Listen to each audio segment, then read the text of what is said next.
Alola everyone! Today I present my look at the two-part Kanto School Trip of Pokemon series on the Moon. But wanting to do these ever since I first saw them, now the time is upon me as I kept up the anime's 20th anniversary. So let's open it up. We open on the Pokemon Academy, was the 20th anniversary of Pokemon School. Hey, it's also the 20th anniversary of the TV series, imagine that. Because of festivities, they're going on a trip. Well, Ash noticed this May that just back home to Kanto, he immediately changed his mind after hearing of another special event with Guest of Honor. Everyone's excited at this news, as am I. Everyone boards a plane, and while Kiawe and Sophocles debate if it's safer than using Charizard, I'm personally more surprised how strangely the airline let Kiawe on without a shirt. The first half of this two-parter is entitled Alola Kanto. The rest of the Japanese version of this, I'm very eager to talk about it. Now, officially say that despite some detractors whose fears otherwise, Generation 7 was less of a bogus journey, more of an excellent adventure. Everyone lands in Kanto, but turns out Lily's Alolan Vulpix, snowy and under the weather. Fortunately, familiar face tells Lily that just irritated and should clear before too long. Elsewhere, Jessie, James and Mia dismayed they had to report to Giovanni's secretary, not just giving her honey last movie over Matori, but then he concludes his wishful thinking. It's been shown before that Jessie really doesn't like Matori, with the subs I watched of this dismissing her as a bespectacled Kappa. Ouch. So, as excited to see it from Brock first time in ages, about 6-7 years by my account, Brock actually tries to court this flight attendant. Things never change, huh? Misty, also not seen for the first time in ages, a little more than 10 years I'd say, isn't amused, saying that's not who they're here for. As someone who had mixed feelings towards their dozen later appearances, looked like they were shoplifted from Jackground Radio, I do really like how they have more subtle redesigned the original outfits. Again, never had the same objection to art style changes as others, since I'm a fan of many other anime Western original styles, including One Piece, Cowboy Bebop, and The Big O. Even Tim Rockins surprised to see the original Twerp, and Twerpat trio. Don't sell them short, fellows. I'm fairly certain they weren't sure whether or not to introduce them to a new generation until the fans forced their hand. The dialogue is also relatively faithful to a fault. Case in point. While Misty referring to herself as the internationally known beauty may have been a common staple of the Japanese version, many dub-only fans or younger viewers are probably hearing this for the first time. For the record, I have been watching this episode if I can find them for the Japanese version, but trust me when I say it's like trying to find the Holy Grail. This will continue in the next episode, so not a big deal there either. As for Brock, I've learned no problem for him wanting to be a doctor, given how he was responsible for getting the Pokemon medicine or treating their injuries.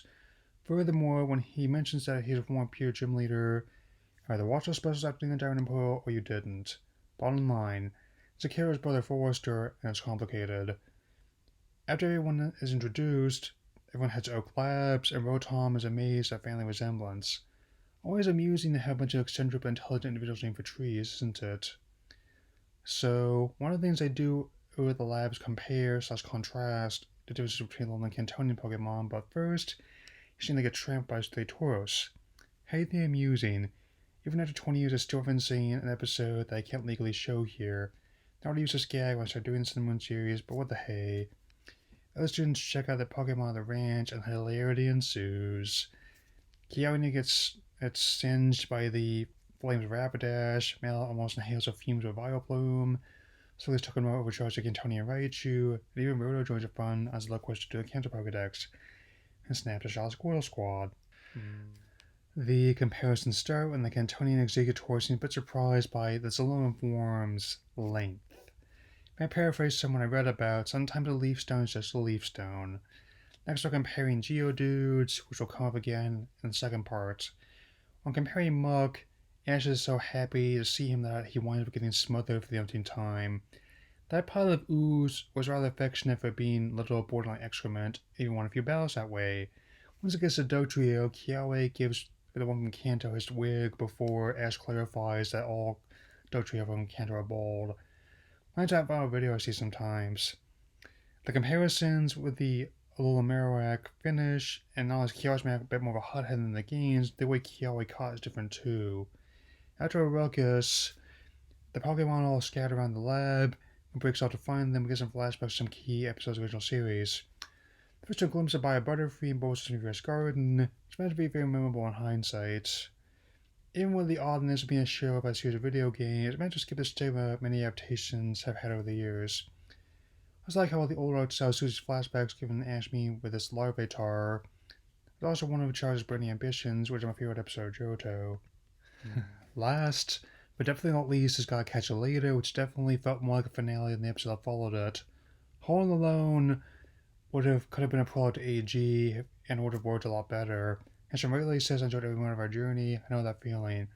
Sometimes series sticks out most when it makes it big.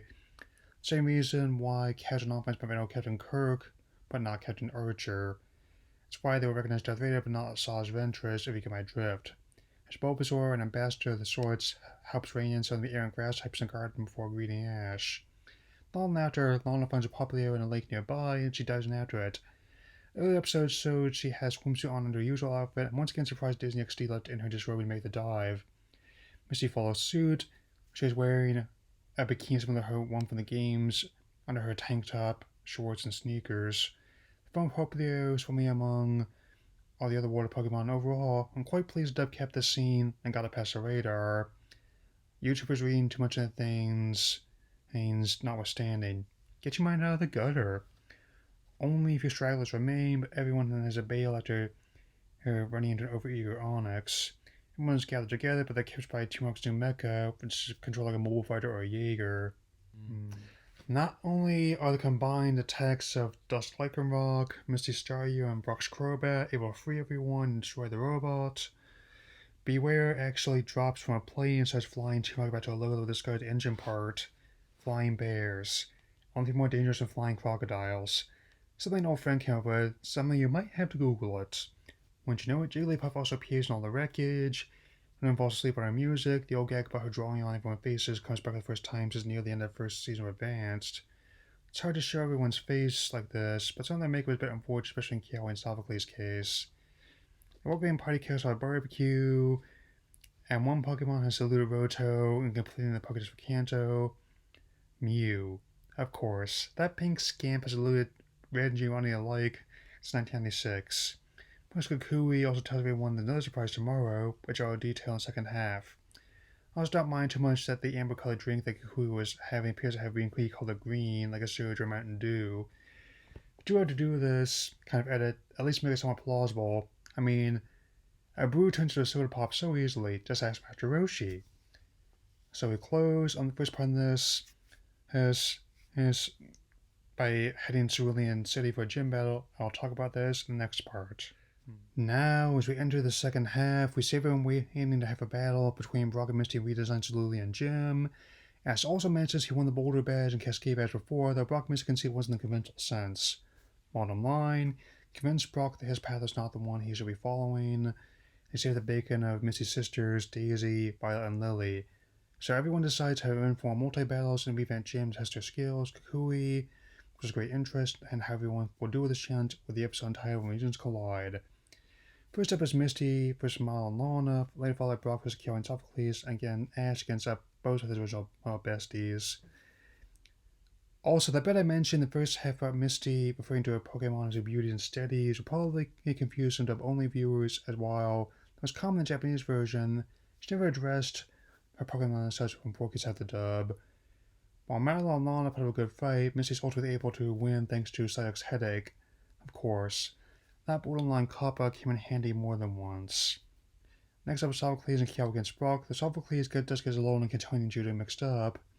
As Lily and Kiawe give their friend a hand, Brock tells a certain young man to help him shake things up as he cuddles Pikachu in the bleachers. Kiawe steps to engage Brock with Turtonator against Steelix. There's a tight matchup that's going to be a wild ride. As Kiawe readies his Z move, Brock reveals he has a keystone under his shirt. Wow. Not only a mod to original sprite from the games, he looks ripped. Don't know if he's been juicing since I saw him last, but this looks like something from a Street Fighter game. Triggers my evolution with Steelix, and that back is really interesting. Kiawe activates a Z move, but makes Steelix able to hold on and finish things with Stone Edge. Kiawe's Mako isn't happy about it. Brock tries to tell him that trainers still put up a good fight nonetheless. I agree. Especially I want someone who's trouble going back to older playstyle to playing newer games.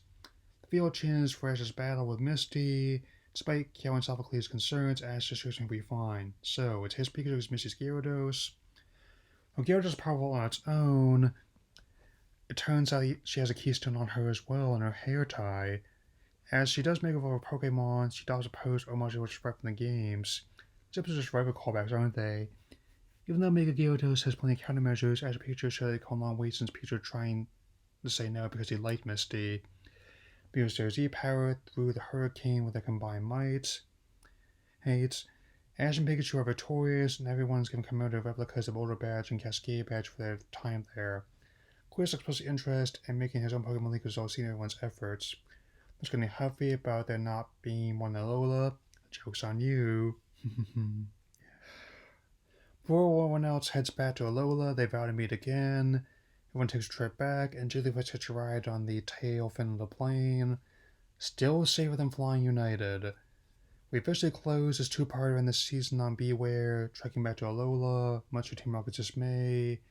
Appreciate amazing bear can run on water on the ocean no less. With this, the milestone 20th season comes to a close. This honestly has to be the most fun I've had talking about anniversary episodes since the Five Red Heart reunion. There may still be some holdouts, but overall, I've really been enjoying how the Sun and Moon series have been mixed with better rotations and providing a solid take of the series on its own. A lot of colorful animation and unique use of the concept in the games. I'm still very much just glad to say that it's very much the polar opposite of Yokai Watch. This concludes my first season Sun and Moon Vlogs. I hope you enjoy this gift from both me and you all. Oh, I will spend more time in the Crown Tundra and let you know what I think after that, with Season 2 Ultra Ventures starting the vlogs in November. Alola.